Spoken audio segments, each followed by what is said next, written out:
दादा तुम्हाला माहिती आहे का कोण आलंय? म्हणजे मी इथे कोणाला ओळखत नाही. मला कसं कळणार ना की कोण महत्वाचं आहे आणि कोण नाही ते. तुम्ही हे बघा.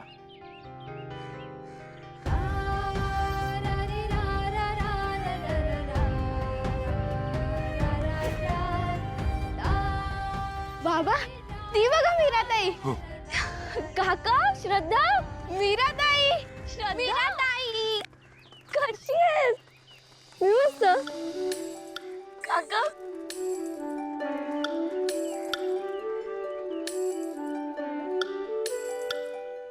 काका तुम्हाला ना 100 वर्ष आयुष्य आहे. का? मी तुमच्याच बद्दल बोलत होते आता. यांना 100 मग मला किती वर्ष आयुष्य आहे? तू ना कुंडातल्या त्या कासवासारखा 200 वर्ष जगशील. 200 वर्ष? बापरे, चोच तुटून जाईल माझी. आणि चोच नसेल तर कसा दिसेन मी? मी सांगू गोबाट दिसशील. हो ना. काका मला तुमची आणि श्रद्धाची खूप जास्त आठवण येते. पण तुम्ही दोघे इथे कसे आलात? मीरा, बाळा एक दिवस ना मला फोन आला. नंबर ओळखीचा नव्हता. मी फोन उचलला तर मंजिरी रामपुरे बाईसाहेब बोलत होत्या. त्यांनी मला सांगितलं की मीराला तुमची खूप आठवण येते, तुम्ही या भेटायला तिला. आणि त्यांनी आम्हाला इथे बोलावूनच घेतलं.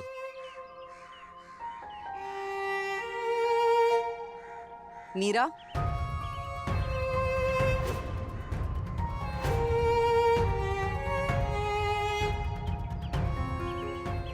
बाईसाहेब तुम्ही?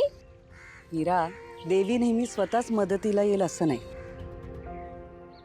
पण ती तिच्या भक्तांना दुसऱ्यांची मदत करण्याची सद्बुद्धी मात्र नक्की देते. आता ह्यांना असंच बाहेर उभं ठेवणार आहेस का घरी पण बोलवशील? हो काका श्रद्धा चला ना आत या. या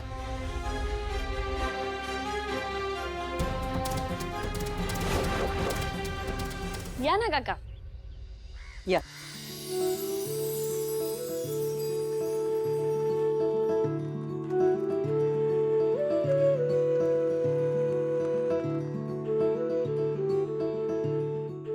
आपल्या मंदिराचे पुजारी ना. हो. बसा ना, बसा बस. बसा बसा.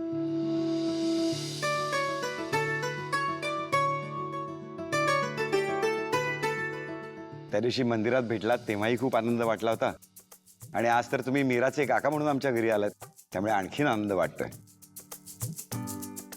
पण आमच्यापेक्षाही तुमच्या मीराला केवढा आनंद झालाय बघा ना.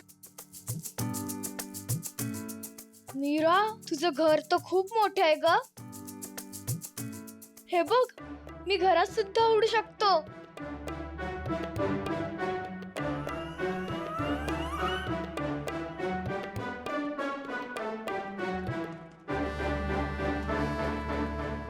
कमालच आहे. हा पोपट बोलतो सुद्धा. असंच काहीतरी बडबडत असतो तो. याचं नाव हरी आहे. हरी, हे माझं घर नाहीये, मी ते कामाला आले. ऐकलं का मंजिरी, मीरा काय म्हणते ते? हो मग काय ग, तुला कोणी सांगितलं हे घर तुझं नाहीये म्हणून? हे घर जितकं आमचं आहे ना तितकंच तुझं सुद्धा आहे, कळलं?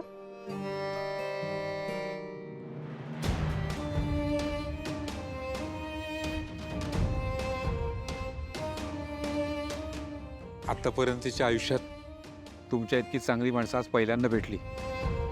हे घर जेवढं मोठं आहे ना इतकंच तुमचं मनही खूप मोठं आहे. नाही हो, तसं काही नाही. सगळी देवीची कृपा आहे.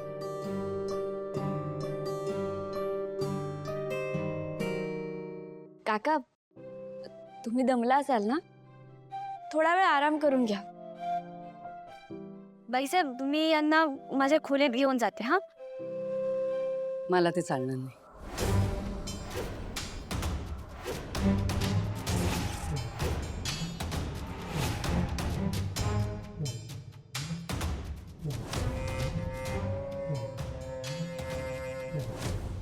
कारण ते आमचे पाहुणे आहेत. त्यांचा पाहुणचार आम्ही करणार.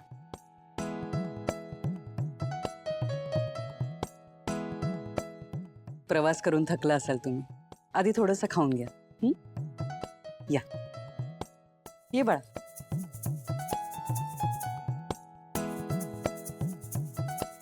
अहो बॅग राहू दे. हां.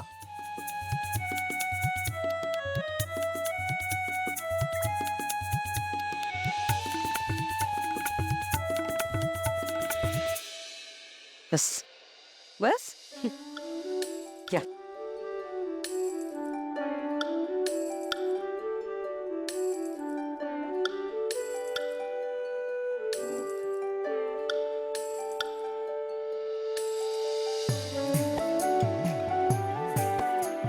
शिरा आवडतो ना? घे.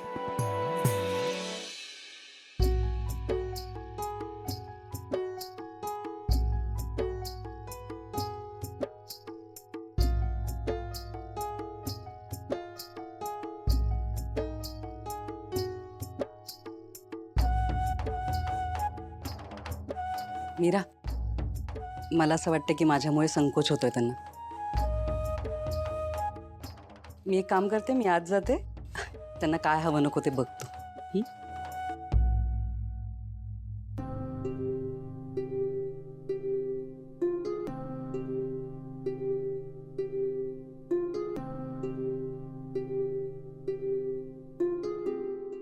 श्रद्धा, काही लागलं तर सांग. हा,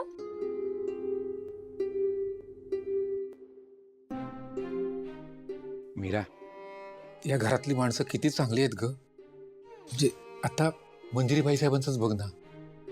गडगंज श्रीमंती आहे, पण त्यांच्या वागण्या बोलण्यात किती साधेपण आहे, किती आपुलकी आहे, संस्कार दिसतात. आतापर्यंत तुझ्या आयुष्यात इतकं प्रेमाने वागणारी माणसं नव्हती, पण आता देवीच्या कृपेने आली आहेत. जप हा त्यांना बाळा.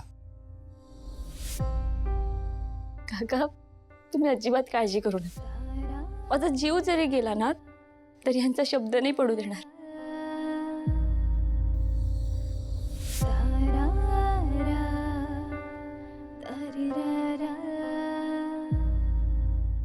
ओम घोरेभ्यो घोरेभ्यो घोर घोरतरेभ्यः सर्वेभ्यः सर्वसर्वेभ्यो नमस्ते सुरुद्र रूपेभ्यः.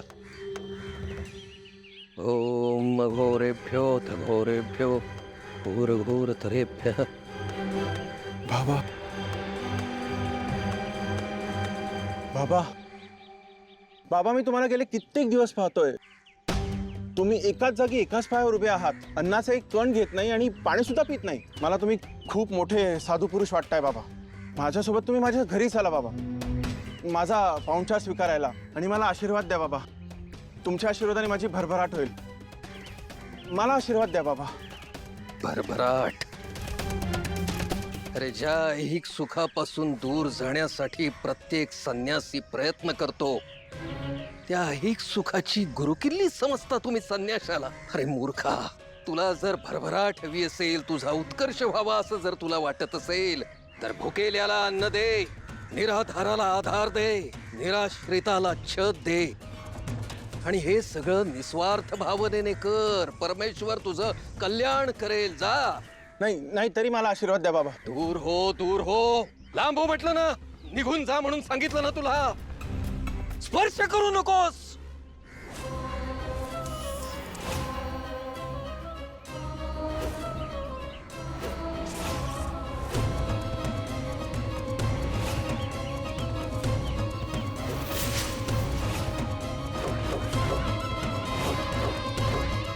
हे काय बाबा?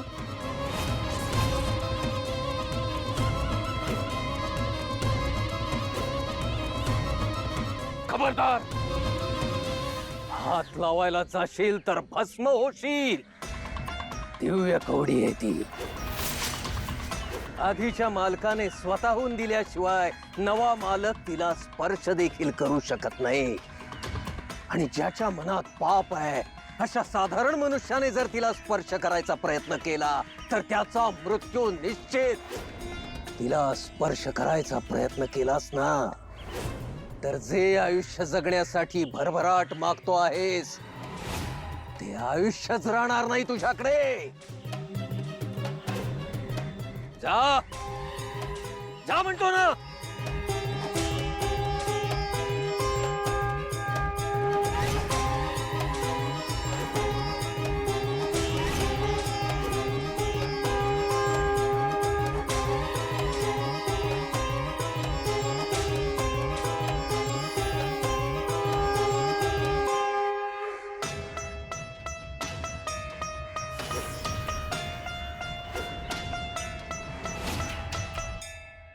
मीरा,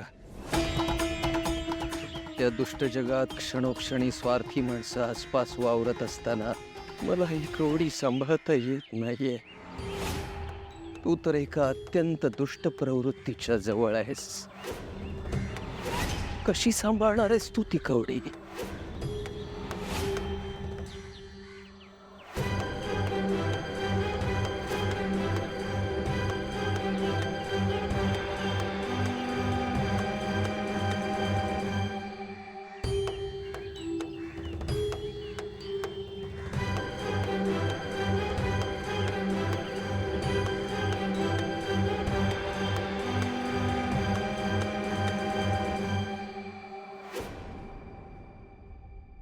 मला सांगा, गावाकडे सगळे कसे आहेत? बाबा कसे आहेत? तुम्ही भेटता ना रोज त्यांना? ताई, काका? गावाकडे सगळे व्यवस्थित आहेत. दादा गावातच असतो ना, मी भेटतो ना रोज त्याला. तू नको काळजी करूस बाळा. काका, मला बाबांची खूप आठवण येते. नक्की बरे आहेत ना ते? आणि तुम्ही दोघं इथे आलात, मग आज त्यांना जेवण कोण देणार? अगं, मंदिरातले बुवा आहेत ना आपले, ते देणार ना जेवण. मी सांगून आलोय त्यांना. बाळा, तू तुझ्या इथल्या कामांकडे लक्ष दे, या घराकडे लक्ष दे. तू नको काळजी करूस. कामात काही कसूर होऊ देऊ नकोस बाळा. काका, मी रोज स्वतःला हेच समजवत असते की फक्त काही दिवसांचाच प्रश्न आहे, पण मला नाही राहत. मला बाबांची खूप आठवण येते. मला काळजी वाटते हो त्यांची.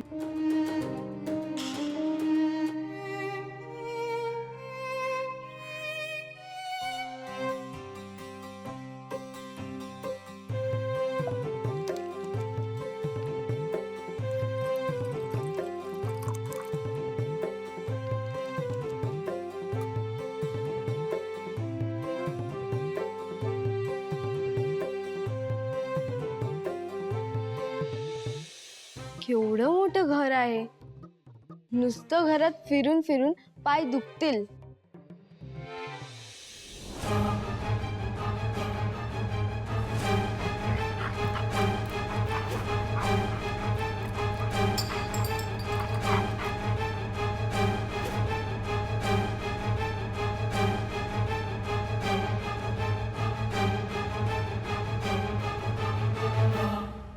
काय झालं? कसला आवाज आला? कोण आहे? तू कोण आहेस? हा, आणि घरात कशी काय घुसलीस? तुला काय वाटलं घरात कोणी राहत नाही? हा, आणि चोरी करायला आलीस इथे? अहो, मी चोर नाही. मीराताईची. अच्छा, ती भिकारडी मीरा. मला वाटलंच होतं एक ना एक दिवस ना रस्त्यावरच्या भिकाऱ्याला ही घरात आणणार. तसं नाहीये. काय तसं नाही? काय तसं नाहीये? काय तसं नाहीये? हा, नाही नाही, मला तुमच्या भिकारड्यांचं ना सगळं माहितीये व्यवस्थित. गोड गोड बोलून घरात घुसायचं, हा, चोरी करायची आणि पळून जायचं.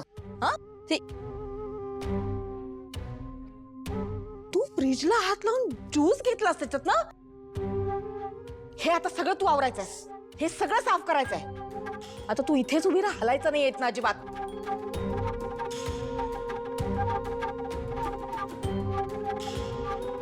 अरे, कुठे चालली? कुठे पळून चालली? मी सांगितलं होतं ना तुला इथे उभं. इथे इथे ये, इथे ये. ठीक आहे, फडका आणि पुसते. आणि सगळं नीट स्वच्छ पुसायचंय, कळलं ना? धर्मशाळा करून ठेवली आहे घराची. उठसूट कोणी येतं घरात, मीराची बहीण म्हणे.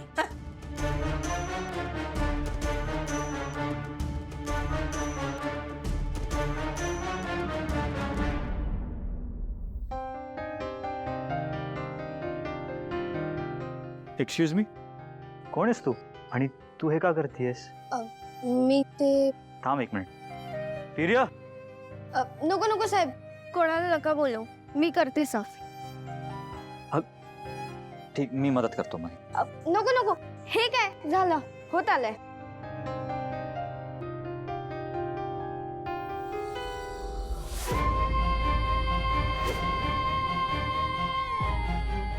श्रद्धा, श्रद्धा काय झालं? अगं तू फरशी का पुसतेस? ताई ते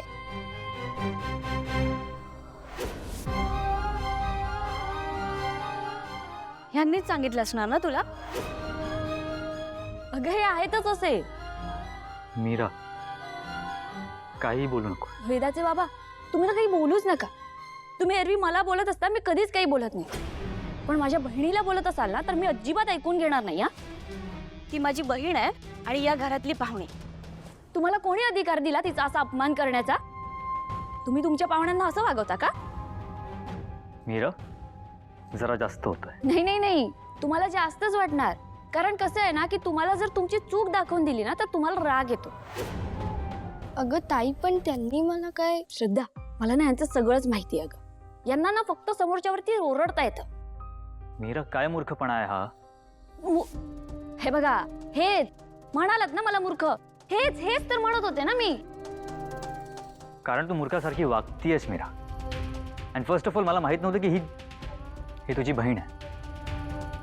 नसेल माहित, पण माणूस म्हणून आपण एखाद्याशी चांगलंच वागतो ना. अगं पण मी तिला असं...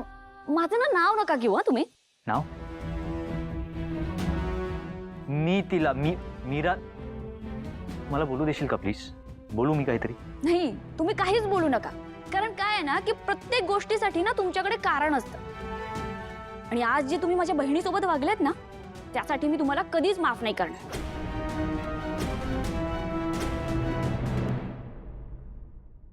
अगं ताई, तू जरा शांत हो. उगाच चिडतेस त्यांच्यावर. त्यांनी नाही सांगितलं मला हे काम करायला.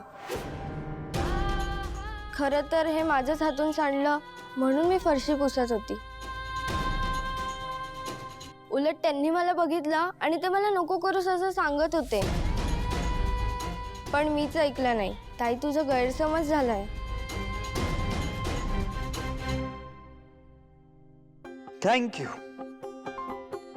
थँक्यू श्रद्धा, थँक्यू व्हेरी मच. कसे ना, काही माणसं असतात जे पुढचं बघत नाही, मागचं बघत नाही, फक्त बोलायला सुरुवात करतात. का? कारण की जीभ ना थकत नाही म्हणून. दोन कान असतात, पण समोरच्याचं ऐकायचंच नसतं, त्याला बोलू द्यायचं नसतं, लगेच त्याचा उद्धार करायचा. त्यांना असं वाटतं की ह्या जगाचं सगळं ज्ञान फक्त त्यांच्याकडे. समोरची व्यक्ती काय आहे, समोरच्या व्यक्तीला काय कळत नाही, त्याच्यावर चांगले संस्कार झाले नाहीयेत. पण श्रद्धा, असं नसतं. साहेब, यात पण माझ्या बिचाऱ्या ताईची काय चूक? जे तिने पाहिलं त्यावर ती बोलली. ताई, बघा साहेब, तुमच्या बोलण्याने माझ्या ताईच्या डोळ्यात पाणी आलं.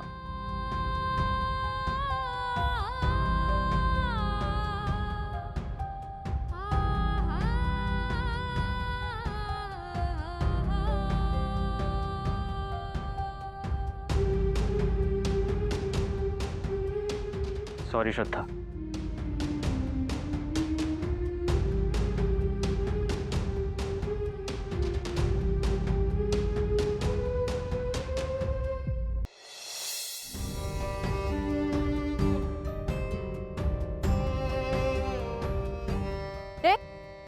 थांब तिकडे. काय ग? तुला मी हे सगळं आवरात सांगित होतं ना. हे असंच टाकून जायचं? ते कोण आवरणार? आणि काय ग, कुठल्या कुठल्या लोकांना घेऊन येतेस घरात? चोरटी बेली. ती माझी बहीण आहे, चोर नाही. आणि तिच्याशी नीट बोलायचा. एक मिनिट, माझ्याशी पण नीटच बोलायचं. या घराची मालकीण आहे मी, कळलं ना?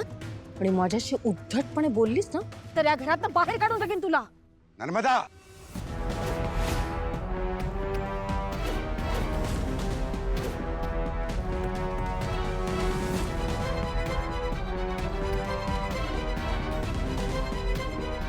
काय काय पद्धत काय ही बोलायची? दादा, अरे ते बघ ना, सगळं पसारा तसाच टाकलाय. म्हणून मी जरा त्यांना दटावत होते ते आवरून टाक म्हणून. मीरा तिला घेऊन जा. चल ग श्रद्धा. ही मीरा आपल्या घरातली सदस्य आहे. ती श्रद्धा तिची बहीण आपल्या घरची पाहुणी आहे. आणि पाहुण्यांशी वागायची ही पद्धत नाही रामपुरेंची. जरा जरा तोंडाला आवर घालत जा.